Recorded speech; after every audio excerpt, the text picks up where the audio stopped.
Let's take you back to the UN. Luis Lula da Silva, Your Excellencies, Foreign Ministers, ladies and gentlemen, allow me to start off by appreciating the role that Brazil has played in convening this meeting as the current president of the G20. We further commend the excellent manner in which Brazil has been steering the work of the G20 during its presidency, continuing to hold tens and hundreds of meetings to ensure that the G20 meeting is held properly later this year, the summit of the leaders.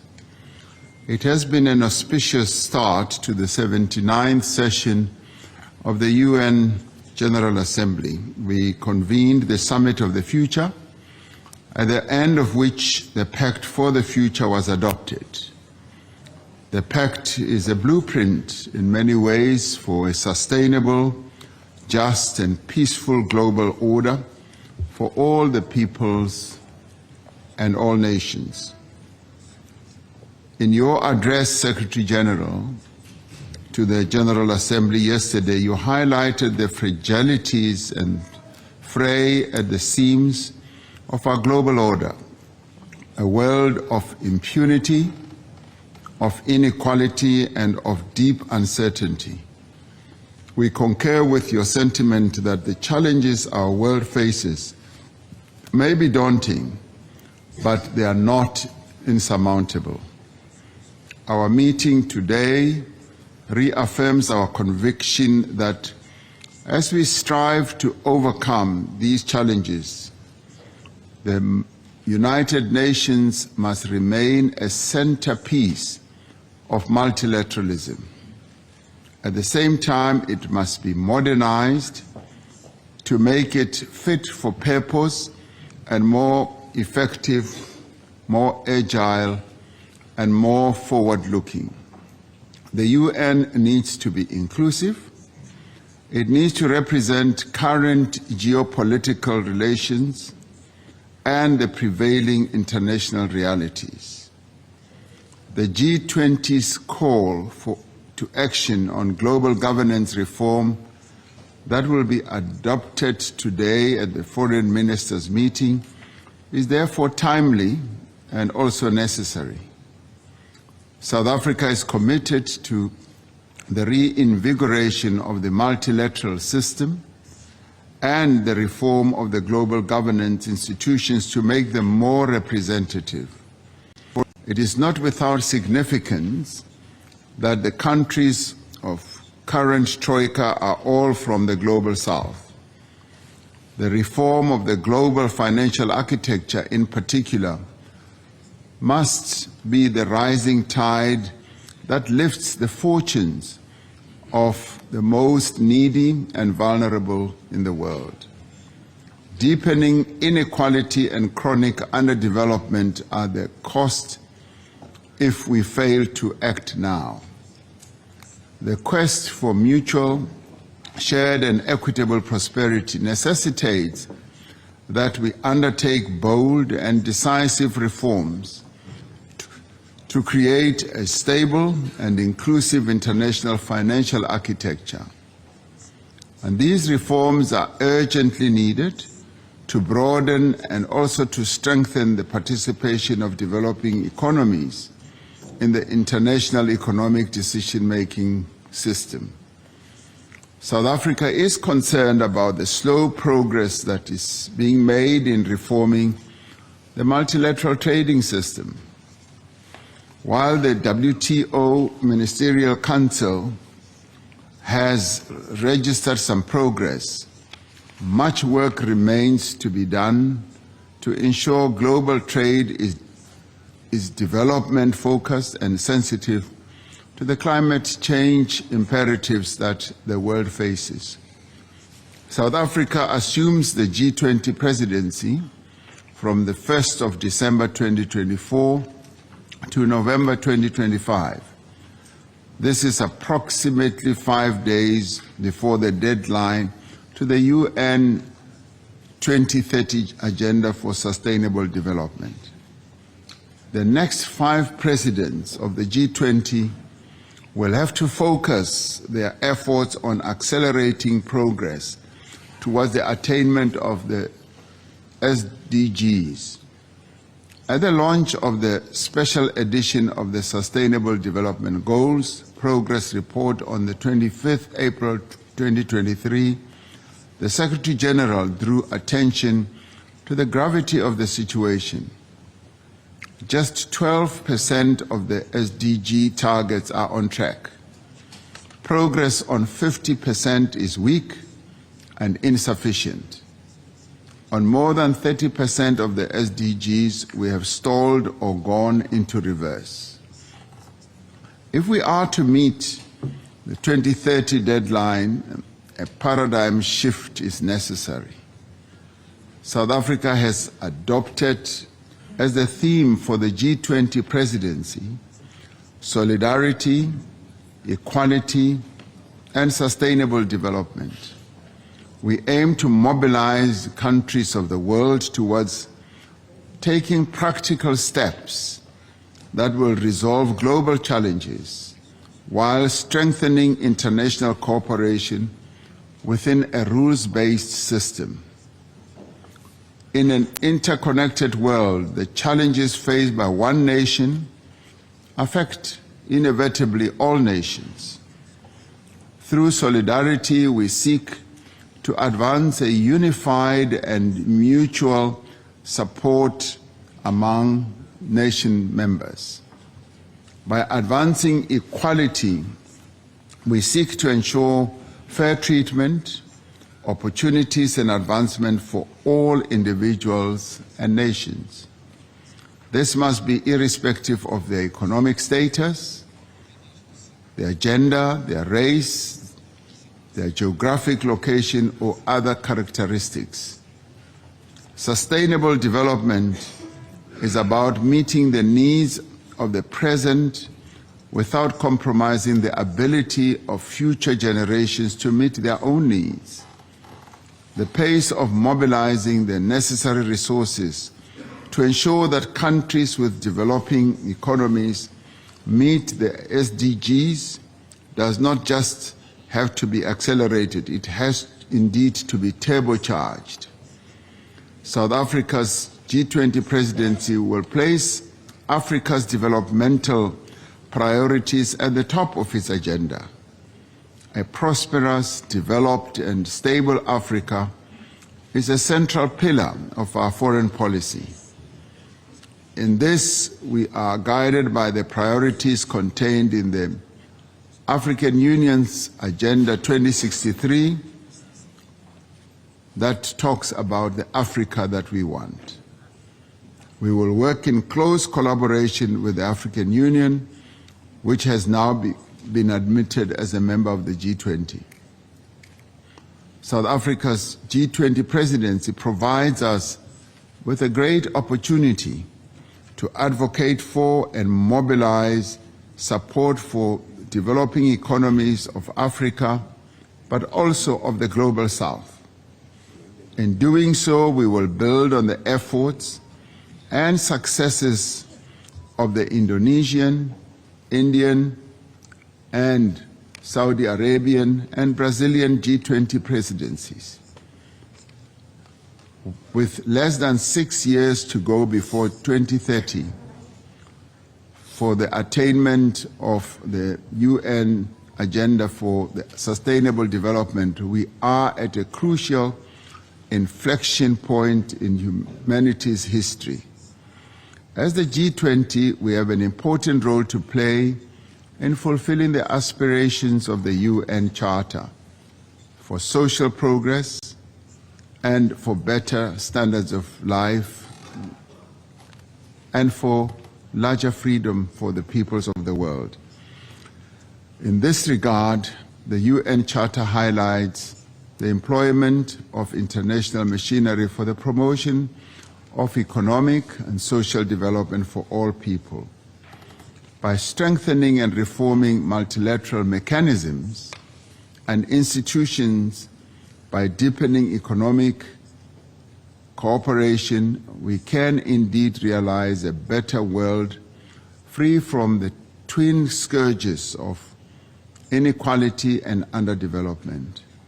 And I do believe that this is the time for us to achieve all those aspirations that we have set out for ourselves. I thank you.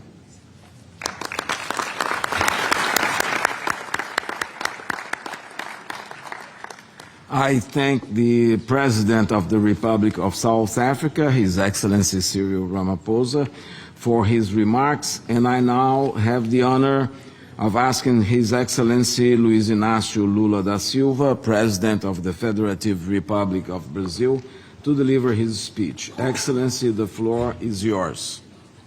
E próximo presidente do G20, meu caro companheiro Antônio Guterres, secretário-geral das Nações Unidas. Secretary-General Antonio Guterres. I also like to greet the President of the General Assembly, Mr. Yang, my brothers, ministers, my brother, Mauro Vieira, who is the Foreign Affairs Minister of Brazil. I would like to welcome everyone in this meeting of G20 foreign ministers. I'd like to thank the presence of the President of the General Assembly, Mr. Yang, and the Secretary-General Antonio Guterres for their presence. It is an honor to speak after President Ramaphosa. For the very first time in history, the G20 countries are gathered at the UN headquarters in an event open to all members of the organization. This was not a trivial decision. It is coherent with our core belief that the United Nations are and must continue to be the heart of the multilateral system.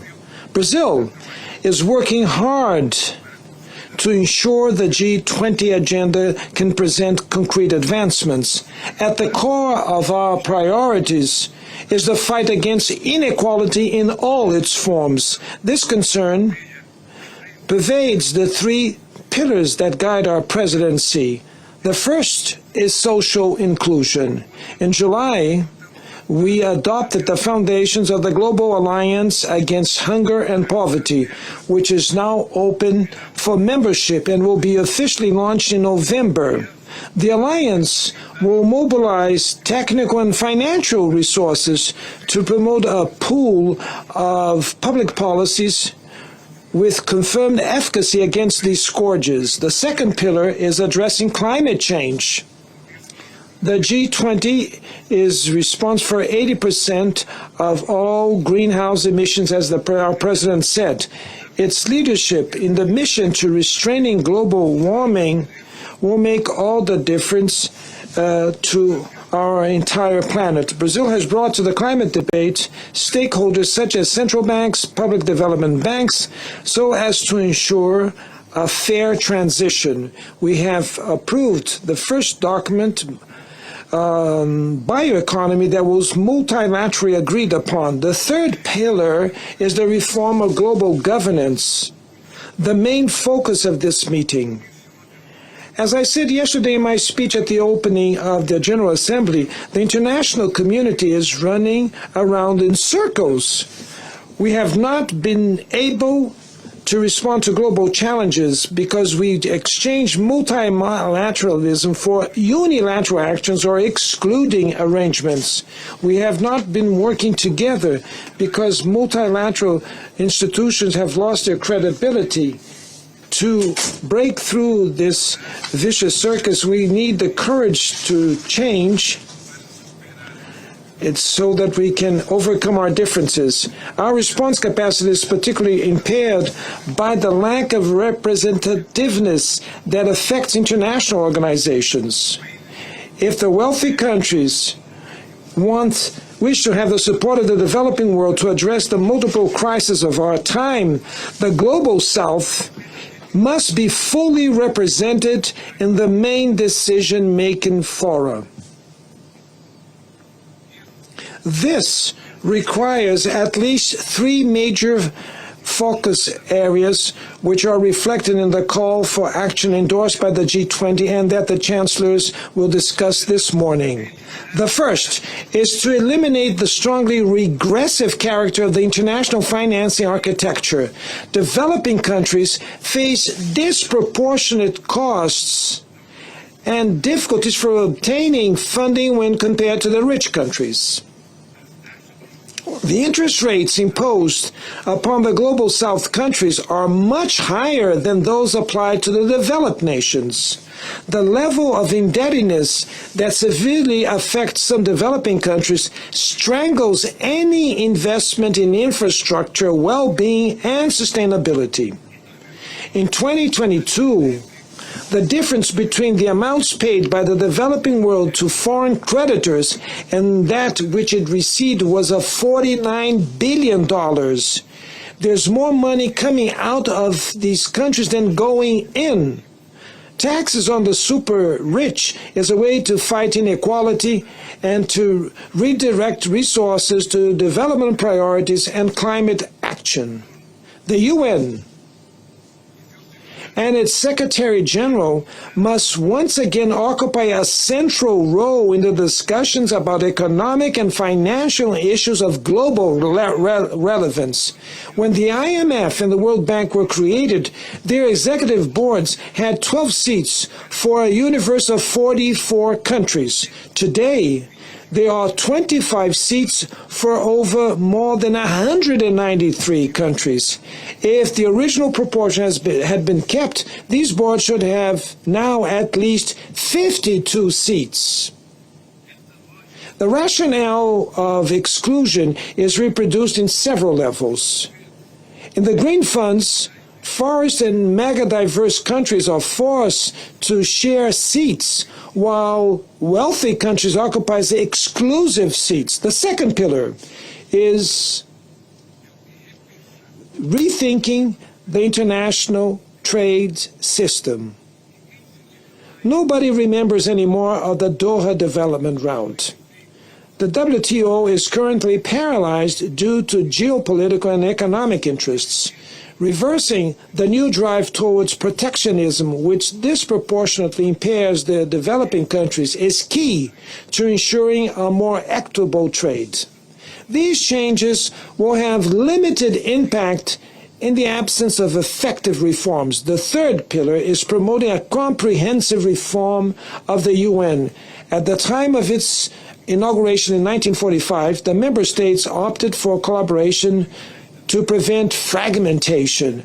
This required enormous political will and great wisdom. Today, we are faced with a similar choice.